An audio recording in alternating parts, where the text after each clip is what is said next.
안녕하세요. 케니입니다. 수업 요약 드리도록 하겠습니다. 일단 오늘 원래 하려던 계획들이 다른 것들이 있었거든요. 일단 회화 위주로 하려고도 했었고, 그리고 다음에 이번 주말 말고 다음 주말에 만나서 뭐 할지에 대해서 회화 위주로 좀 풀어보려고 했었는데 계획대로 되지 않았습니다. 근데 오늘 했던 게 되게 많이 필요한 부분이었어요. 근데 수업 마지막 부분에 나오는데 어디 가서 뭐 할까 얘기를 하는데 국밥 좋아하세요? 저한테 그러는 거예요. 근데 또 국밥 다 좋아한다고. 남자면 국밥이랑 제육불고기 다 좋아하지. 그랬더니 하는 얘기가 제가 잘 아는 국밥집이 있거든요. 이러는 거예요.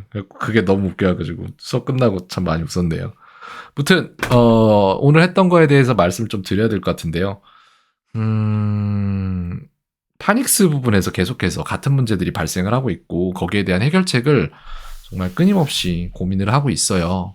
근데 제가 생각했던 것들 중에 한 가지를 생각했던 거기에 대해서 얘기를 했는데 어떤 수업이 어떻게 진행된지는 오늘 수업은 전부 다 한글로 진행됐기 때문에 영상 보내드리는 거 보시면은 이렇게 했구나. 그리고 그 진행 과정을 보면 뭐가 문제구나 이런 것들을 좀 아실 것 같아요.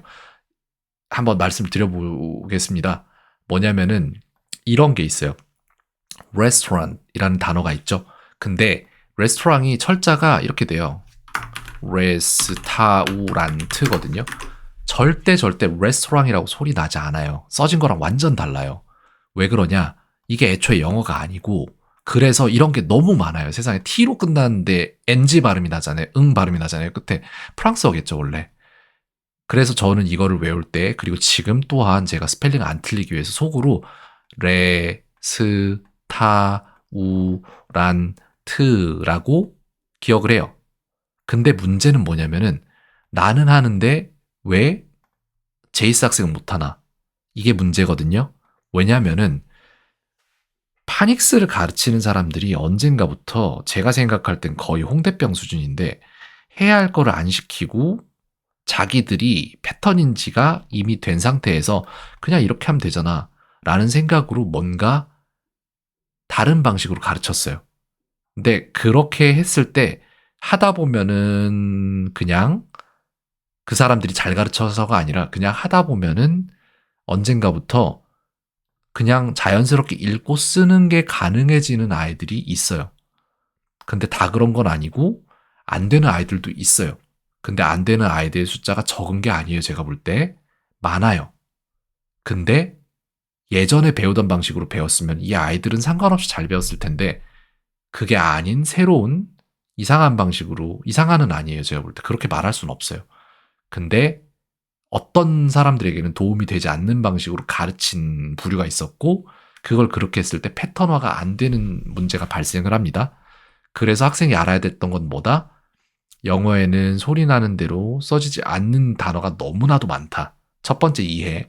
그 다음에 이런 것들을 학생한테 어떤 스펠링이 어떻게 소리 나는지에 대해서 얘기를 해보면은 제가 배운 거랑 완전 다르게 얘기를 했었어요. 그게 아마 학생이 배운 교육과정과 제가 배울 당시에는 당연했던 것이 달랐기 때문일 거고 아마도 어머님과 아버님의 배울 당시와 아이가 배운 게 다를 거예요. 그리고 새로 나와서 배운 거니까 그게 더 발전된 방식이겠지라고 당연하게 생각한 게 맞고 그게 이체 맞거든요.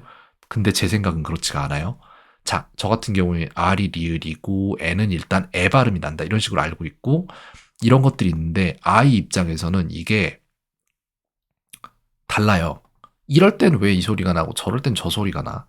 이런 것도 있고 이걸 처음에 제가 물어보고 했을 때 R이 무슨 소리냐라고 물어보면 예전 사람들 그러니까 저보다 나이가 더 많으신 분들한테 물어보면 리을이라고 했을 거예요. 근데 지금 아이들은 르 이런 식으로 해요. 이는 뭐냐? 이 내진 에라고 안 해요. 이라고 해요. S는 뭐냐? 스 이런단 말이에요. 우리 때는 시옷. 그래서 딱딱 떨어진 뭔가가 존재했어요. 그래서 이걸 다 조합해 보면은 뭔가가 나왔어요. 근데 지금 하는 그 방식은 하면은 소리를 조합을 해야 되는데 이걸 자연스럽게 조합할 수 있는 아이들도 있어요. 근데 제가 볼 때 그 숫자가 적진 않은데 그걸 못하는 아이들의 숫자 또한 적지가 않아요. 그래서 파닉스에서 문제에 대해서 저를 찾아오는 아이들이 있거든요. 그래서 여기까지 해줘야 잡히고 저기까지 해줘야 잡히고 이런 아이들이 있는데 제이스 학생 같은 경우에는 더 많은 걸 계속 해줘야 됐던 학생이고 지금도 더 뭘 줘야 되나를 계속 탐색하고 가고 있어요. 근데 그럼에도 불구하고 말을 못하냐? 그러진 않아요. 말은 잘해요. 괴리감이 굉장히 큰 거예요. 그렇기 때문에. 그래서 지금 이걸 또 세분화 시켜가지고는 그런 파닉스를 해결을 어떻게 할 거야로 가는 거예요. 그동안은 말을 어떻게 시킬 거야로 갔다면은. 그래서 지금 답이 나온 게 뭐냐면은 예전에 하던 발음 기호들 있어요. 지금 기억하실지 모르겠는데 번데기 발음이라고 하면은 이게 기억이 나실 겁니다. 어디 있지? 번데기 발음이 여기 요거 있잖아요. 스 발음 스스스스스. 이 발음 기호를 공부하는 게 맞아요. 제이스 학생 입장에서는. 그래서 이 글자들을 외우고 제가 카드를 만들 때 레스토랑을 여기에다가 만약에 카드를 추가를 한다고 칠게요. 제가 추가를 한다고 치면은 레스토랑이면은 레스토랑이잖아요. 레스타우란트. 저희 또 이러고 있잖아요. 그죠? 카드 만들어서 주고 여기다가 restaurant, 그 다음에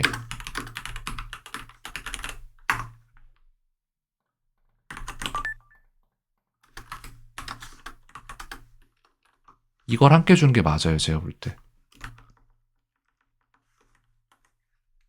그렇게 했을 때 학생이 이거를 어떻게 읽을지 헤매이는 게 아니라 정확히 딱딱 배정되어 있는 그 소리 안에서 안정감을 얻고 확신을 가질 수 있을 것 같아요. 그래서 심지어 강세도 있죠.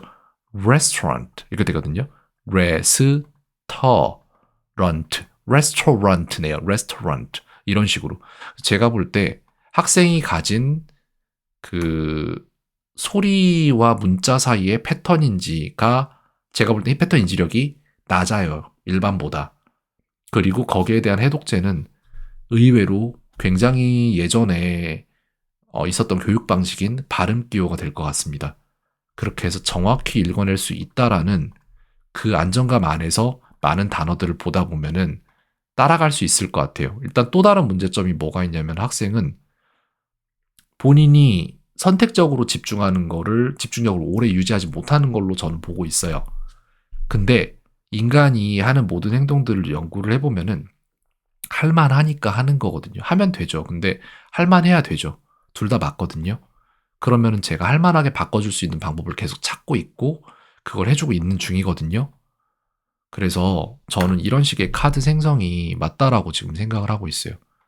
그래서 학생은 이걸 보고 제대로 할 수 있는 게 아니라 이걸 보고 하다 보면은 경험이 쌓이고 이걸로 갈 수 있을 것 같아요. 그렇게 좀 만들어 가려고 합니다. 여기까지 말씀드리겠습니다.